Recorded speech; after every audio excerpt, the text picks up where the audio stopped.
just saw something. We can't let that go.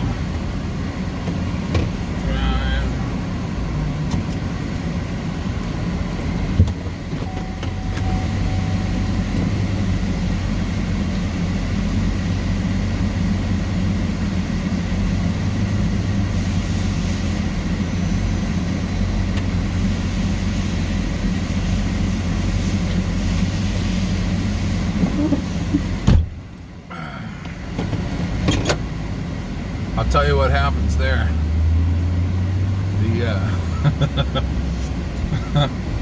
Man, the door flops open and all the stuff flies out, and then you get problems. Oh, damaged cars on the road that aren't yours. Oh, some expensive parts in that door. So, oh man, I gotta go to the battery shop again. On to the battery shop.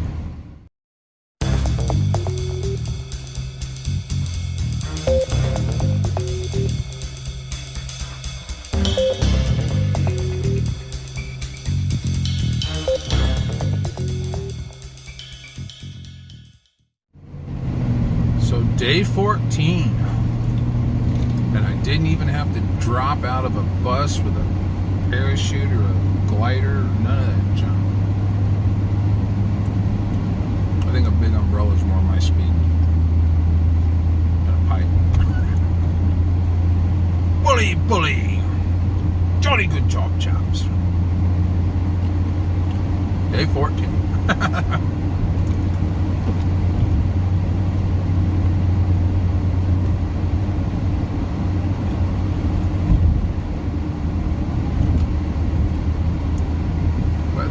They're still rocking and rolling. That's good.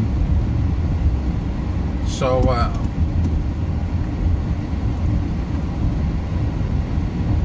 well over 950,000 cases this morning when I looked. Worldwide, we're getting ready to hit 1 million, and it's going to just explode from there, which we already know.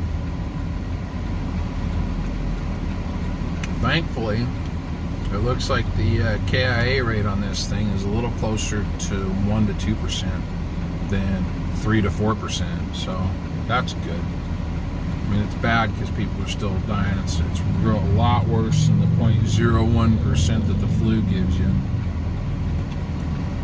Nice bike. I love that red. Oh man, I'll tell you. I went home for lunch. On the way back, I saw a Mazda CX-2. I think it was a CX-2. Anyway, a Mazda SUV in the red. It looked like a this year model kind of car. It was brand spanking. Oh my goodness, that red is so gorgeous. And I'll tell you, the photographs do not do it justice for the way the sun was shining on it, and just the way the light plays on it at all angles. I thought, wow. Some cars don't look good no matter what color they are. Other cars, the right color will set the lines of the car off, and like the darker shades will make it look better, the lighter shades will make it look better, just depending on the design of the car. That's my take anyway, my artistic perspective. But yeah, we're looking at between 1 and 2%. And as they keep getting more and more information into the models and they project, then maybe it'll be less overall. That'd be really good. I was just watching a Terrence Pop video, and he's running the numbers on it. It's like, yeah, that's. Anyway, like we said yesterday, like Trump said, it's going to be a rough few weeks coming up here.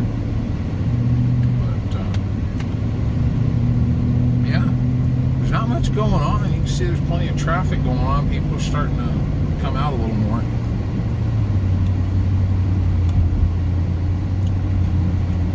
More happy-go fun time on the road. People acting like absolute idiots. Unbelievable. That's too bad. I was enjoying the lull. Speaking of Fortnights, if they wanted to come out with a 2-week don't go anywhere, just stay at home, I would be on board with that. The first 2 days would be complete laziness. I wouldn't do a thing. And then I'd probably start working on cleaning the garage, which I've already started working on cleaning the garage. That's a good thing. Get that done. There's an empty parking lot. There's maybe a dozen cars in that whole place. Yeah, I already started working on cleaning the garage. I would do that. When we packed up my grandfather's house, I took all of the paperwork from the medical stuff in his end-of-life care, and I put that away, and then I took all of the paperwork that was his that he had in the house, and I took all of that, and it's in boxes, and it's been sitting in my living room since 2014, and I haven't been able to bring myself to go through it, but I'm going to have to do that. And if they gave us 2 weeks off, the government cracked down and said nobody goes anywhere for 2 weeks, I probably would do that. I probably would go through that stuff all in a couple of days.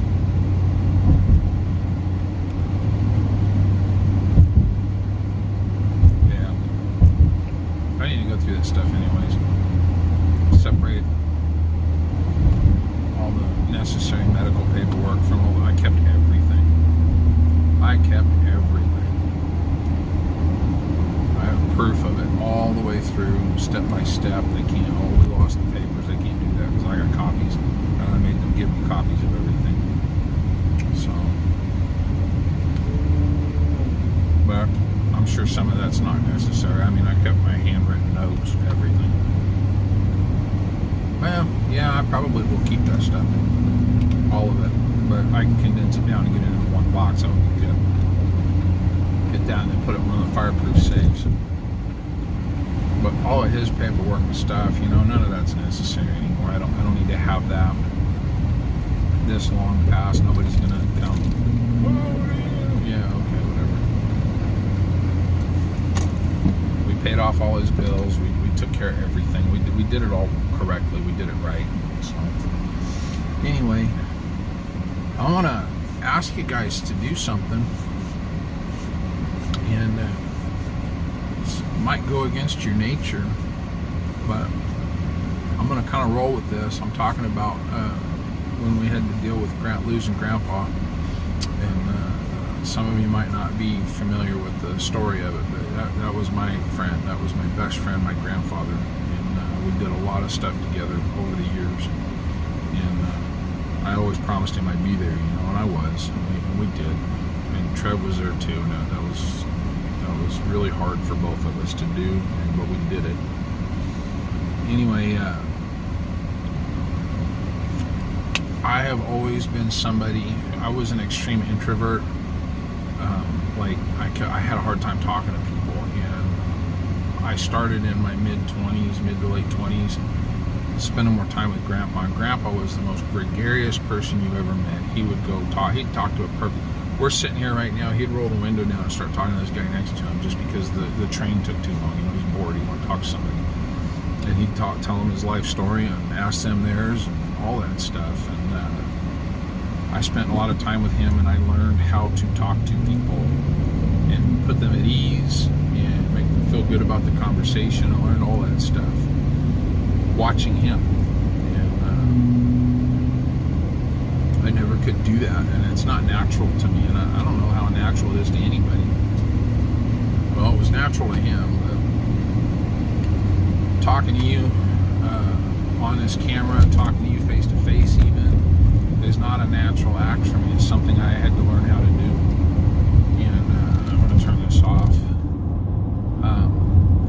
I never could sit in front of a camera and talk to a camera. Anytime a camera went on, I'd choke. I'd freeze up.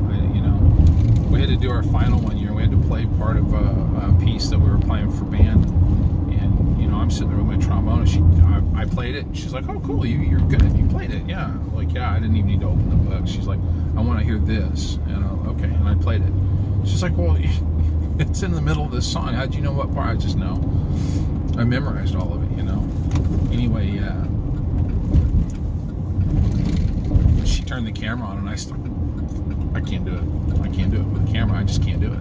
And I don't know what it is, but after, and Mom had pestered me so much to get Grandpa on recording, and I couldn't do it because I can't turn a camera on and talk or be, you know. I just seize up, and I couldn't do it. And when we lost Grandpa, I was telling somebody one of the stories that he had told me, and I got it wrong, and I knew I was getting it wrong. I had heard it 100 times, but I hadn't heard it in a couple of years, and I don't know, somebody said something, it fit, the story fit. Oh yeah, that's kind of like the story Grandpa told me. And then I told it, and I was kind of getting it wrong, and I was like, oh man, I should have done that. And I don't know why it provoked me to do it, but I turned the camera on, and after the first couple of times, it became nothing. It's nothing to sit in front of the camera and talk. I still bind up a little bit when there's people there and I'm talking to the camera. I feel kind of silly, but that's kind of washing away too. The more you do it, the less it'll bother you. So anyway, the reason I tell you that story, the reason I bring it all up, something snapped in me after that, and that embarrassment, that kind of thing, I lost that. It just kind of washed off of me. I guess I just don't care anymore. It's not important to be embarrassed about that stuff. So you're watching me through my cell phone, and we all have a cell phone. Most of us have a cell phone that can record video. And I'm going to tell you, you don't even have to record a high quality video. You don't even have to record a high quality video. Because YouTube's going to dumb it down to like 480 anyway, right? Or 3 whatever, or 720, or whatever the numbers are. Way low, right? The video quality is going to be low anyways. So here's my request. You're going through this, especially if you're one of the people who are at home. I would kind of like to hear your take on it. I'd kind of like to hear your take on it and what you're seeing and what you're going through and how it's working out for you, and what are you doing to keep busy? What are you doing to keep your mind active? Besides, you know, I know you're watching YouTube videos if you see this, but you know, what else are you doing? And sit down with your phone and record just think of 2 or 3 points and make them and record it and just post it. It doesn't have to be well edited. Just tell the story of what's going on where you're at. I would really like to see that, especially if you're not in Bakersfield, because nobody really cares about Bakersfield. So that's my big ask today. If you don't want to do it or you can't do it, I understand. But I really would like to hear your... Oh man, I keep forgetting about that. My parking brake broken. Really would like to hear your story and what's going on. I think it's interesting. Share with us. Tell us about it. And then put a link to the thing in the comments. I'd like to see that. So, all right, guys, that's the end of that. I got to go get some batteries. I will see you tomorrow. Take care. Some